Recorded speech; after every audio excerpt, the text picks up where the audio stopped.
ശബരിമല സ്വർണ്ണക്കവർച്ച കേസിൽ അന്താരാഷ്ട്ര വിഗ്രഹ കടത്ത് ഉണ്ടെന്ന രമേശ് ചെന്നിത്തലയുടെ മൊഴി ശരിവെച്ച് വ്യവസായിയുടെ മൊഴി.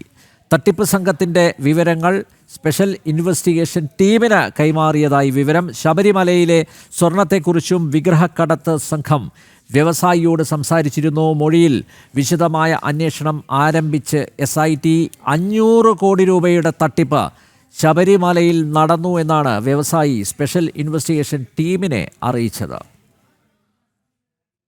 ശബരിമല സ്വർണ്ണക്കവർച്ച കേസിൽ കോൺഗ്രസ് നേതാവ് രമേശ് ചെന്നിത്തല നൽകിയ മൊഴി ശരിവെച്ച പ്രവാസി വ്യവസായി 2017-18 കാലഘട്ടത്തിൽ പുരാവസ്തു തട്ടിപ്പ് സംഘം ബന്ധപ്പെട്ടുവെന്നാണ് വ്യവസായി മൊഴി നൽകിയത്. ശബരിമലയിലെ സ്വർണത്തെപ്പറ്റി തട്ടിപ്പ് സംഘം സംസാരിച്ചതിനെ കുറിച്ചുള്ള വിവരങ്ങളും വ്യവസായി അന്വേഷണ സംഘത്തോട് പറഞ്ഞു. ഫോണിലൂടെയാണ് വ്യവസായിയിൽ നിന്ന് വിവരങ്ങൾ തേടിയത്. മൊഴി അടിസ്ഥാനമാക്കിയുള്ള അന്വേഷണം ആരംഭിച്ചിരിക്കുകയാണ് നിലവിൽ SIT സംഘം. ശബരിമലയിൽ 500 കോടിയുടെ തട്ടിപ്പ് നടന്നുവെന്നാണ് ആരോപണം. അതേസമയം സ്വർണ്ണക്കവർച്ച കേസിൽ 2019-20 ദേവസ്വം ഭരണസമിതിക്കൊപ്പം കഴിഞ്ഞ ഭരണസമിതിക്കും പങ്കുള്ളതായി വ്യക്തമായതോടെ സ്ഥാനമൊഴിഞ്ഞ പ്രസിഡന്റ് PS പ്രശാന്തിന്റെ മൊഴിയെടുക്കും. ഉണ്ണികൃഷ്ണൻ പോറ്റിയിൽ നിന്നും മുരാരി ബാബുവിൽ നിന്നും ലഭിച്ച നിർണായക വിവരങ്ങളെ തുടർന്നാണ് PS പ്രശാന്തിന്റെ മൊഴിയെടുക്കുവാനുള്ള നടപടിക്രമങ്ങളിലേക്ക് അന്വേഷണ സംഘം കടന്നത്.